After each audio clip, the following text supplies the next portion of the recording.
Hello, everyone. I am a prospective PhD student for Department of Communication, UCLA. Today, I'm going to present our paper exploring and imagine we in collective hunting, joint commitment within shared intentionality. Collective hunting is a complex group activity commonly seen in ecology, in which hunters pursue prey in a group effort.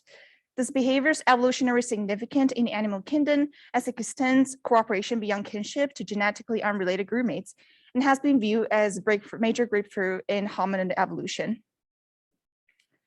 It is believed that the major difference between humans and other animals' cooperation behaviors lies on the commitment level.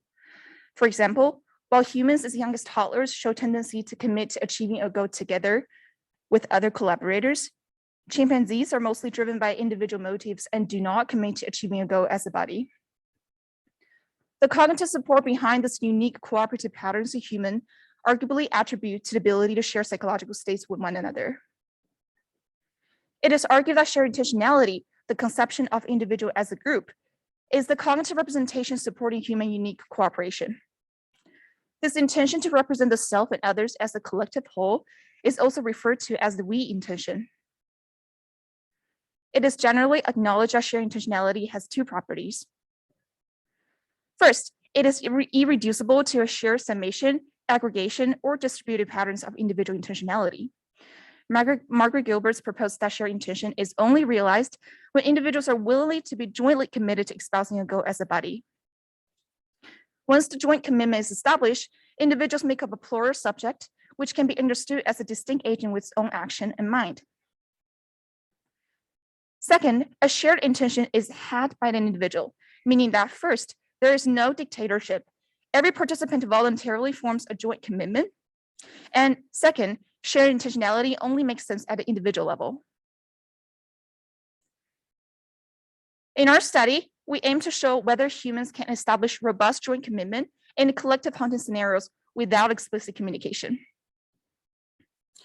We designed a real-time cooperative hunting task where three human players each control a hunter, and their goal was to catch the stags and maximize reward.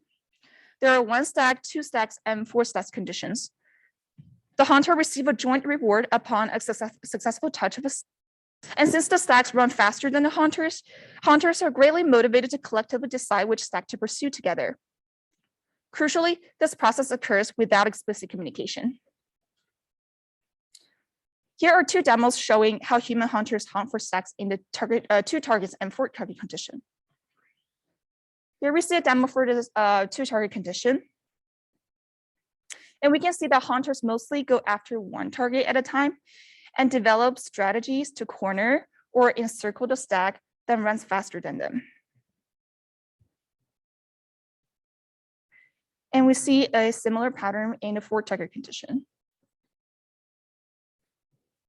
In this case, the yellow dots are the stags.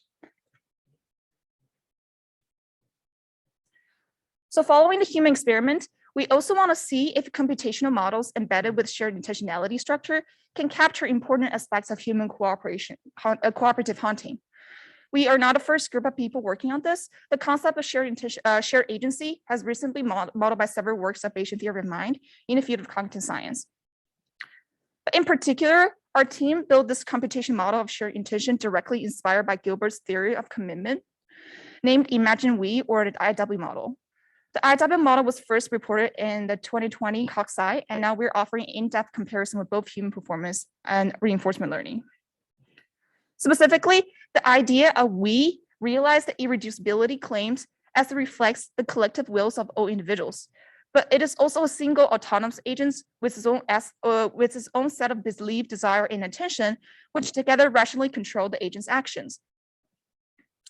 Moreover, the super individual agent is realized by the individual's own imagination about we through counterfactually reasoning about how can I explain my own and others' action if such action had been indeed rationally controlled by the super individual agent we. This idea corresponds to the individual ownership claim. To this point, people might wonder, how can individual infer we's mind when it is not real? We use the bootstrapping method to make this happen. Specifically, each agent first samples a joint goal from the distribution of mental states from their own version of the imagined we agent. Given the joint goal, the agent then samples a joint action by simulating a centralized planner, including their own action and their expectation of the other agent's action. The same process occurred to the other agent. And once each agent has conducted an action to the environment, their states are updated. By observing the world and what the other has done, they update their own imagined we by inverse planning. And the process repeats itself as the times of updates. Essentially, this is a process of each agent infers what we wants to do by looking at what we has done. As a baseline, we also employed a reward sharing model implemented by the state-of-the-art reinforcement model.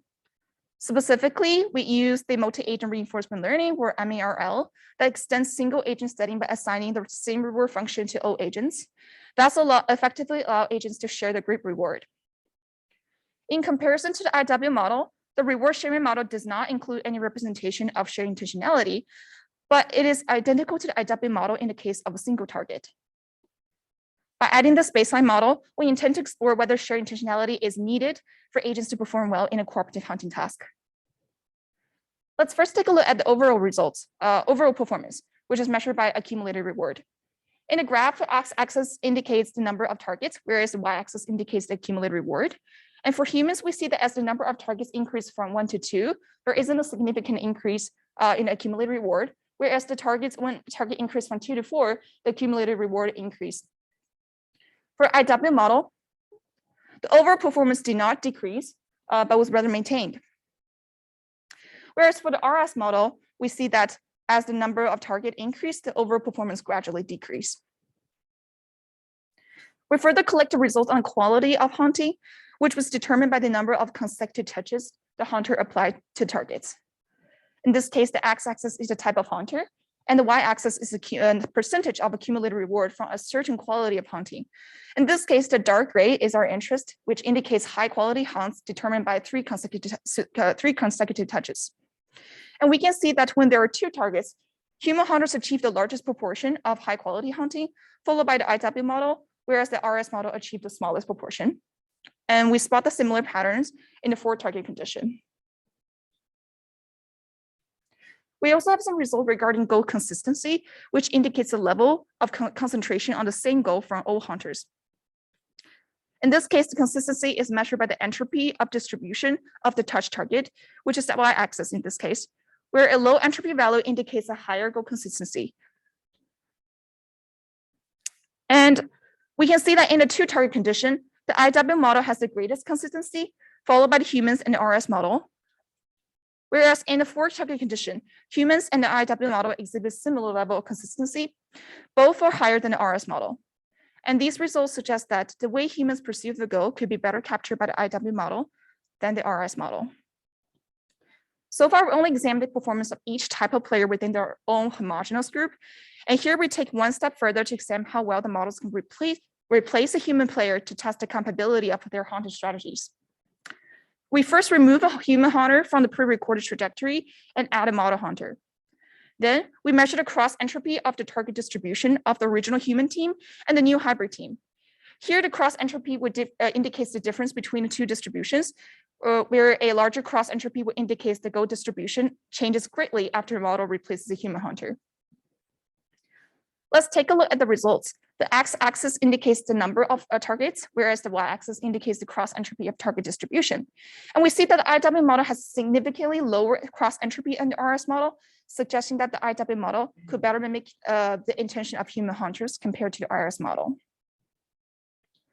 In conclusion, a study found that humans were good at collaboration in a hunting task, facing multiple temptations, even without explicit communication. And shared intentionality is a pivotal element in human cooperation. Moreover, as collaboration tasks in the real world are often tempted by many different desires, sharing reward only provides a weak constraint on collective behavior. In addition, within one future direction for a study is try to explore the possibility of a greater flexibility in IW model while maintaining joint commitment. Thank you for listening, and special thanks to my supervisor Tao Gao from the Communication and Statistics Departments of UCLA and the fellow researcher from the Psychology Department of Zhejiang University.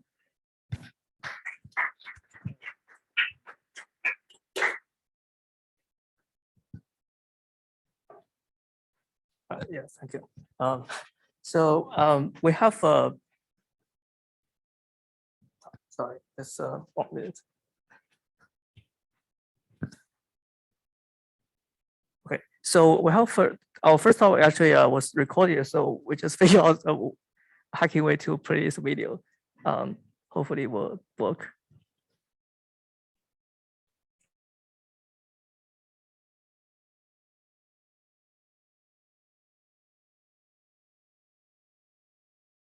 In social interactions, theory of mind is particularly crucial for intelligent behavior in highly non-stationary, agent-dependent social environments where interactions often require generalization beyond prior experience. We investigated a potential recurrent neural mechanism for theory of mind that is learned via social interactions, especially examining how this system could be used to help agents adapt to novel contexts. Matching pennies pits two players against one another in an iterative, binary choice, zero-sum game, and provides a versatile platform to simulate social interactions. We define multiple classes of opponents with qualitatively different behaviors, which can be seen in the following table. Please see the paper for further details on their formulation. There are 503 unique strategies total in the 8 classes. The training classes are shown in green. The agent that we train to play against these strategies is an advantage actor-critic. At each time step, the 4-dimensional input of the agent's binary reward and choice from the previous time step is fed forward into an LSTM of size 128. The policy and value are directly read out from that. We train the network on 3 opponent classes, 310 opponents in total. Importantly, the network never knows the identity of its opponent. We introduce meta-learning by randomly swapping opponents out every 150 steps of the game, which we termed a block. Meta-learning, or learning to learn, teaches the network to self-correct from feedback using only recurrent neural dynamics. When the agent played against its training and testing opponents, its performance was not significantly different from an agent trained against only one category, and it exceeded that of an untrained agent for all opponents. In the figure on the left, the opponents to the left of the black line are training classes.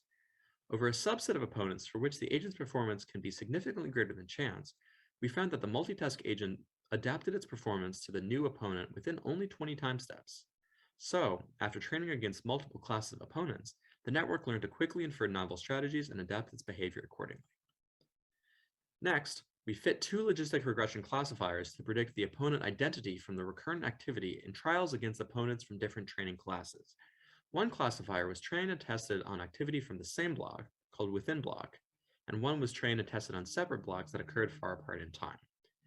We found that we could robustly decode the type of training opponent with 95% accuracy after only 20 trials into a block, consistent with the time course of behavioral adaptation. This accuracy persisted throughout the washout period, as shown in the between block classifier. Next, we perturbed the recurrent neural activity within the classifier subspace from one class region to another. Perturbation significantly disrupted the agent's performance. Reward dropped to random, and classification accuracy fell to 0. This indicates the causal contribution of the opponent representation to the agent's performance. To understand how the agent relates train and test opponents in order to generalize, we probed the network representation in the full recurrent space. For each opponent, we identified a unique recurrent state by marginalizing over recent reward and action sequences. We reduced the 503 opponent representations with the 2-dimensional t-snake shown on the left. This figure clearly identifies multiple groups of test opponents that are distinctly separate from the training set. For example, the teal cluster of epsilon q learning opponents in the bottom right.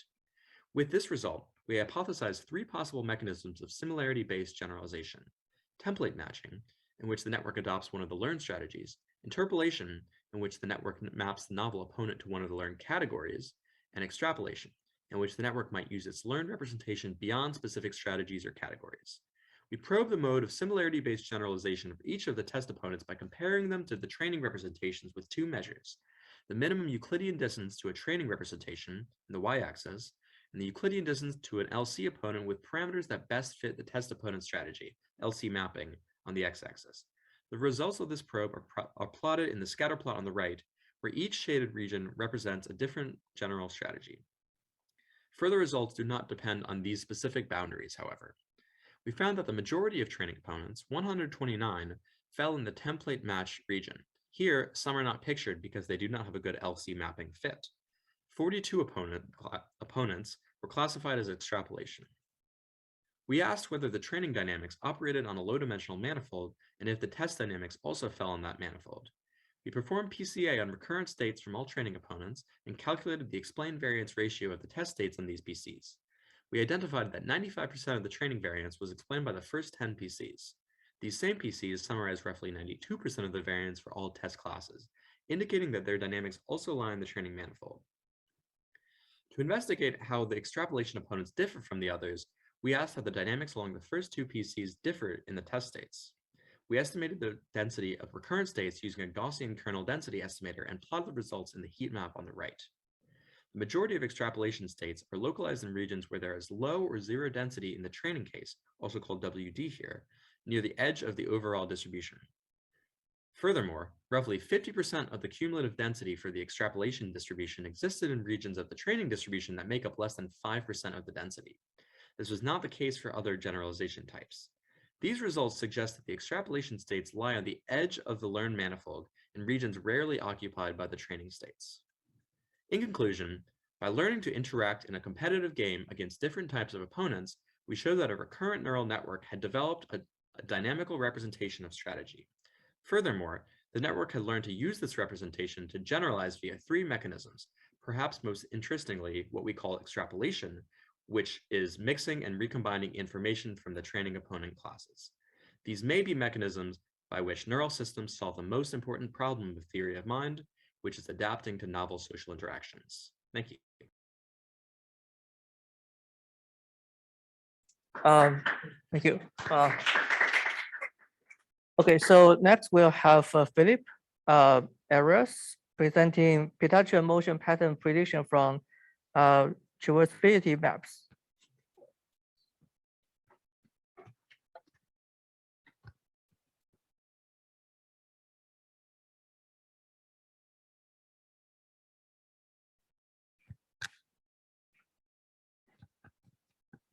Thank you.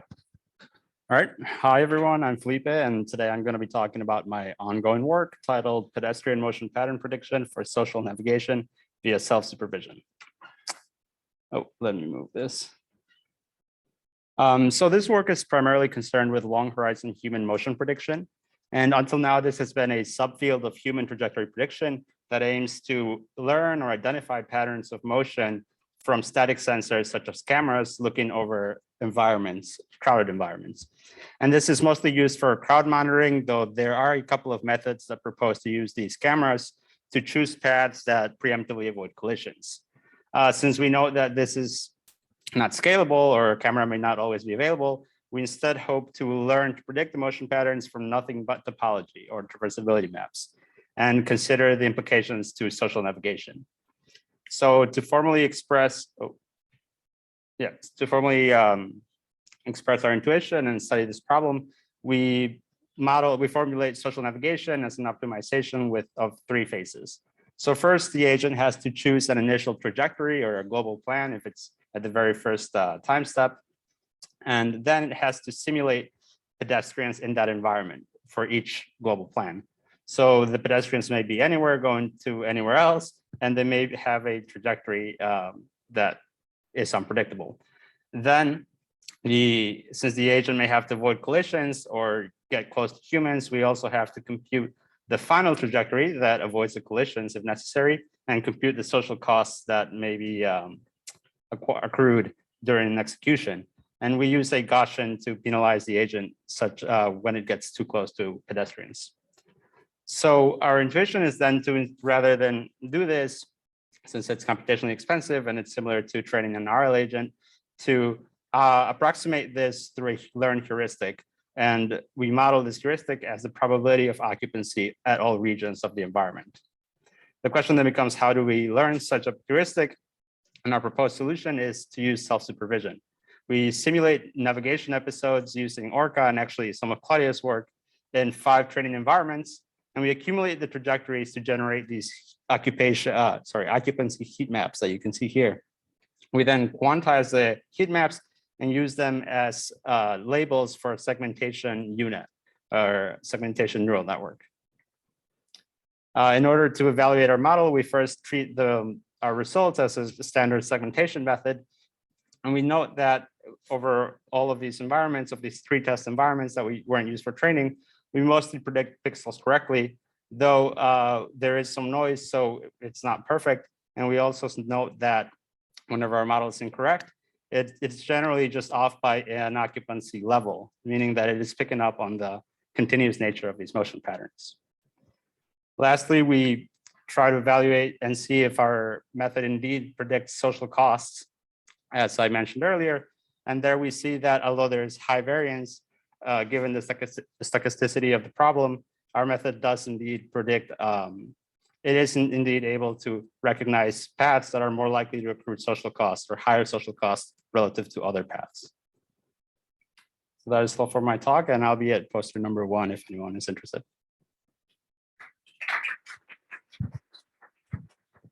Thank you, Philip. So next we'll have Andrea presenting aligning robot representations with humans.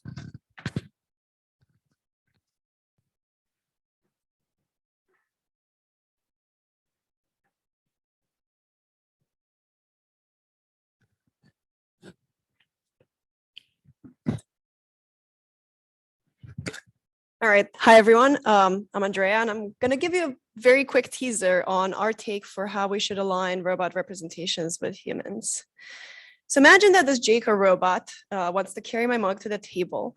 So it generates a trajectory Z that trades off between different features phi of the task, things like the cup's orientation, the distance to the table, or efficiency. But as I watch it, I'm pretty unhappy with how high above the table it's carrying the cup. And so I push on it to correct it. The robot can use my correction to adapt to how I wanted the task to be done and stay closer to the table. But notice that the whole reason this worked is that the robot already had a representation of all the things that I cared about a priori, but that's not very realistic. Real human environments are much too complex to be able to specify everything ahead of time. So now if I want the robot to stay further away from me, without it having any notion of distances from people, the robot can't actually learn from my push. And so it ends up doing the task not very well. So clearly, to be able to interpret people's input correctly, robots need good human representations, but how exactly do we get these? We're calling this the representation alignment problem. How can the robot align its representation with the human that it's interacting with? One way we just saw was having designer hand-specified feature representations that the robot can use to learn how to do the task from human input AH.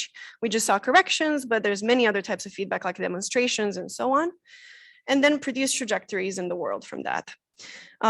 This lets the robot learn fast. We just saw it learn from a single correction, but the problem is that it requires a priori specification for everything. And another way is to just use deep learning for everything and bypass feature specification entirely. But the problem is that it doesn't usually generalize very well unless you give it a lot of data, which in human-robot interaction, we don't really have access to. So our question here is, we want to study, is it possible to somehow get the best of both worlds? So we advocate for dividing and conquering the robot learning problem. We're saying that we should focus explicitly on learning the representation from human input before using it for the downstream learning task. And this leads to 3 natural threads of work. First, how exactly do we learn these human-aligned representations? We can't just use AH. Instead, we're saying that we need to design human input AH phi that is explicitly targeted at learning the representation.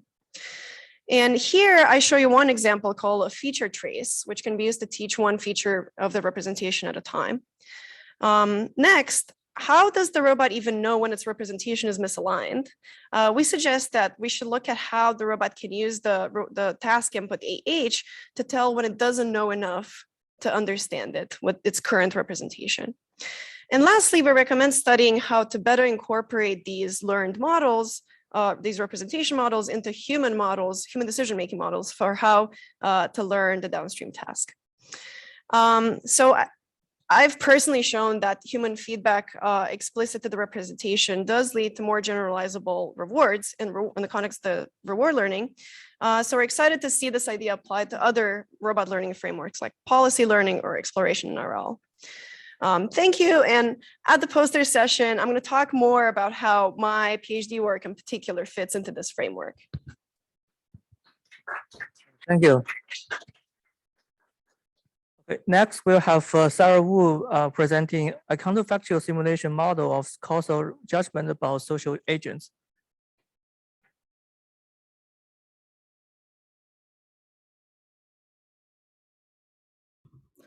Hi, everyone. I'm Sarah. I'm a PhD student at Stanford, and yeah, I'll be presenting a counterfactual simulation model of causal judgments about social agents. So in this work, we are interested in understanding how people judge and evaluate each other's actions. This is a key part of human social cognition, but not much work has been done to model the underlying mechanisms.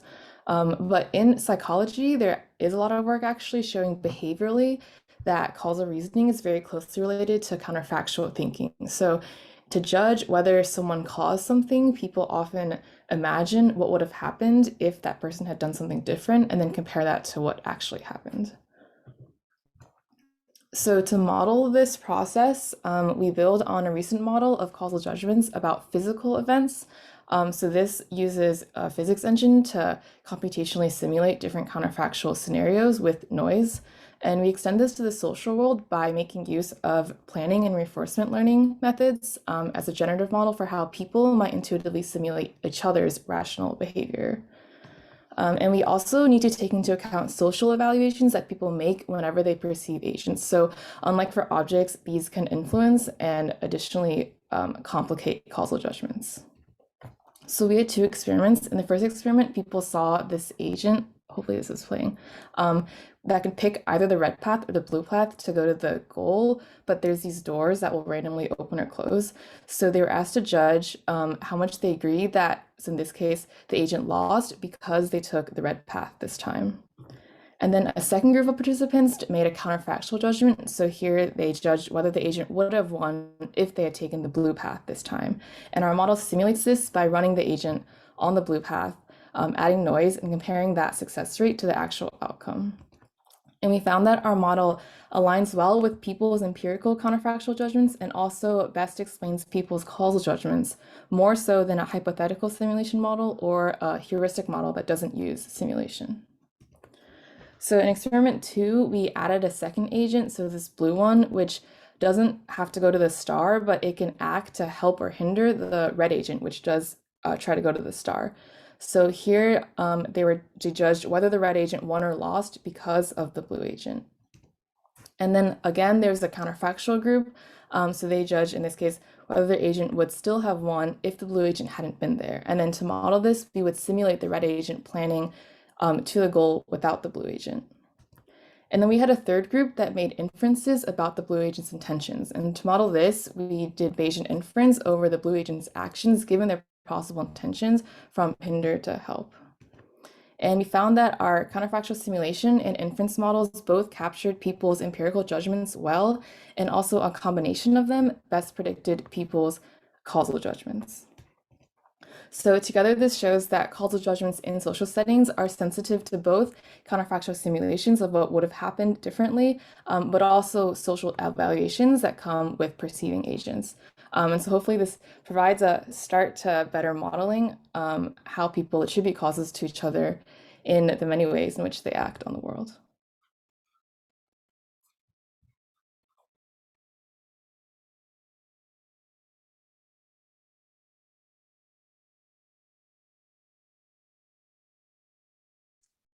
Okay, thank you.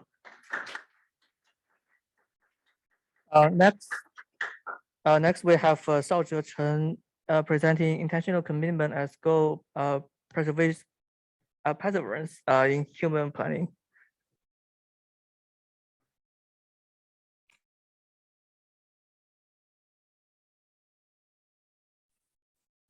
Hi, I will present the recorded version because it's late night here.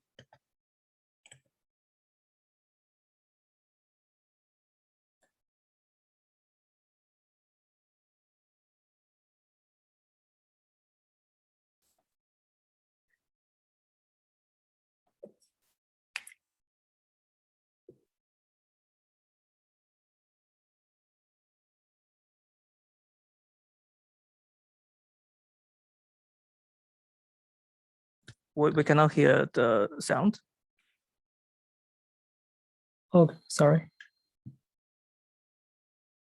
Maybe I should share. Can you reshare with the Sure. option with share sound? Yeah. Oh, sorry. Okay. My name is Shaozhou Chen, a PhD student majoring in psychology. I will present our study on human intentional actions. As humans, we constantly have conflicting desires. We want alcohol, but we also want sobriety. So how do we act when facing conflicting desires? There are two frameworks on human actions. The classical desire model of human action relies on the idea of maximizing the expected utility of all desires, while the intention model argues that the intention is a critical mental state where human will act with distinctive commitment to an intention. There are two functional hypotheses of human intention. The first one relies on the assumption that humans are resource-bounded agents, and the commitment serves to reduce the computational burden of tracking multiple desires. The other hypothesis presumes human minds are shaped by social interactions, and commitment can make one's action readable, thus facilitating underlying social coordination. So whether human will show intentional commitment compared to a baseline MU agent, we will first explore this question. To measure commitment, all participants are required to navigate in a 2D world to reach one of two equal desirable destinations. Once the agent's intention toward one destination is revealed by his action, a deliberate design disruption will drift it in a place more accessible to the other destination, which makes the original destination no longer optimal in terms of the expected utilities. The MU agent will always change its goal to the closer one, but will human in this case still go to the original destination with a commitment? To make our participants believe the disruption is random but not carefully designed, they will have 10 tries of this game, where we only place our design drift in the last trial, and in the first 9 trial we will place 2 random disruptions. Results of this game show that humans tend to pursue the original destination persistently, which demonstrates a pretty strong commitment in human actions. We then further test the 2 functional hypotheses of human intention underlying such commitment. First, we will test the computational constraint hypothesis. We wonder if our participants are given more time to plan, will they show less commitment? The replanning time in this new game was manipulated as a blank duration that participant has to wait after each disruption, either 2 seconds or 5 seconds. As predicted, the commitment decreased when human had more time to plan. However, it's surprising that even after 5 seconds delay, humans are still biased to the commitment, which means the computational hypothesis is partially verified. We then further test the second hypothesis of social origin, which suggests that commitment is to make one's action more predictable for social purpose. To test the social hypothesis, we ask if people are more committed when evolving in certain social contexts. We designed 2 types of social contexts. In the first observed condition, there will be another person sitting back at a distance to our game player as a potential observer. This person was instructed as an assistant to our participant. Under such condition, as predicted, our participants showed more commitment compared to the individual condition. In the second design social context, the dual condition, we add another player independent to the original player, and they can go to any destination without restrictions. This second player was controlled by MU, but are instructed as human player to participate. Again, the commitment was enhanced compared to the pure individual conditions, but no statistical difference to the observed condition. This result supports the social hypothesis. To summarize our study, we explored 3 questions on human intentional actions. We showed that first, humans demonstrate spontaneous goal commitment. Second, this commitment was due to the fact that humans are computationally constrained, but this is not the whole story. When humans are less constrained, the commitment only decreases but not disappear. Third, we showed that commitment was enhanced by the mere presence of another agent implies a social origin of human agency. Okay. Thank you. We'll have our last lighting talk. It's from Joanna Coleman, presenting shedding lighting towards behavioral change, moral feedback from robots on microaggressions.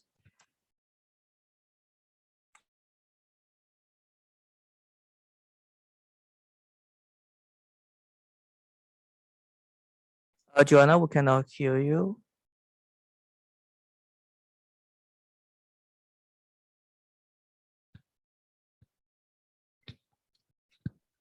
There we go. How about that? Yeah, works. Okay, excellent. I'm Joanna Corman. I'm on the faculty at Bentley University, and Boyoung Kim is actually here, and I'm going to toss over to her in just a couple of slides. Today, we're going to talk about some preliminary work we've done called Treading Lightly Toward Behavior Change, Moral Feedback on a Robot, from a Robot on Microaggressions. All right, let's see if I can proceed here. Okay, so what are microaggressions? Microaggressions are everyday subtle behaviors that tend to send a denigrating message to a historically marginalized group, or to a member of a historically marginalized group, usually because of their group membership. So for example, if you're in a medical setting and you see a woman wearing a white coat and you say to her, hey, where's the doctor, right? So many studies have shown that microaggressions have a negative impact on the mental and physical health of minority group members. Now, any one of these individual instances might not seem like a big deal, but in the aggregate, they can really have a detrimental effect over time. So microaggressions can be stubbornly difficult to respond to because they are ambiguous and subtle in a way that overtly racist comments are not. It may actually be ambiguous, even if someone is the recipient of a microaggressive comment and they feel offended, it may actually be ambiguous to them and people around them whether or not the person who made the comment actually intended to commit an offense, or even was aware that it was possible that an offense could actually take place. And previous work that we've done shows that microaggressions tend to be judged as unintentional offenses.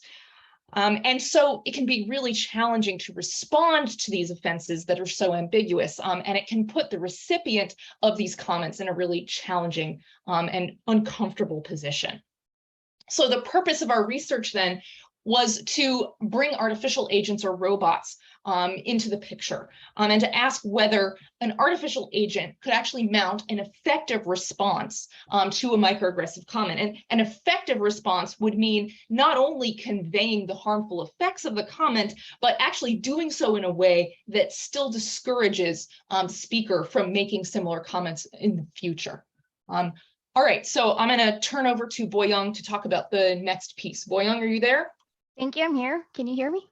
Perfect, I'll take it from here. So in this study, participants were first asked to read a vignette describing an incident of microaggression at a university ceremony. So in this vignette, it was portrayed we portrayed a white person asking a Black student to take care of their empty glass, thinking that he was waitstaff. However, this student was at the ceremony to receive a student award, not as a waiter. So we asked participants to imagine themselves as this microaggressor in this vignette and presented them with one of the two videos representing two different conditions, the baseline and the other focus condition. And in this video, a robot gave verbal feedback to the participants who are imagining themselves as the microaggressor described in the story.